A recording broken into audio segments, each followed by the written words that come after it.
Sir, nag-start sa pigeon racing talaga, sa pagre-race ng kalapate. Nag-race ako sa Italy noon. Sa Italy Sa na? Italy. Oh, okay. Pero ano lang, yung isang ibon lang. May loop kayo doon? May loop ako pero nasa apartment. Kahit bawal yun. Pero matimbang sa atin ang pagkakalapati. Kaya okay. Ano sir, yung may club din sa Italy? Maraming club. Maraming club sa Italy. Paano sir, makwento mo lang yung paano maglaro para maalam din nila. Kasi nakikita ko naman sa New Zealand di ba, yung vlogger.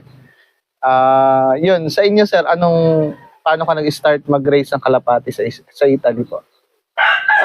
May tumutulong sa akin na isang pansier na bali 60 years na siyang nag-aalaga. Tagal na, no? Tapos mga matatanda na sila. Kasi madalang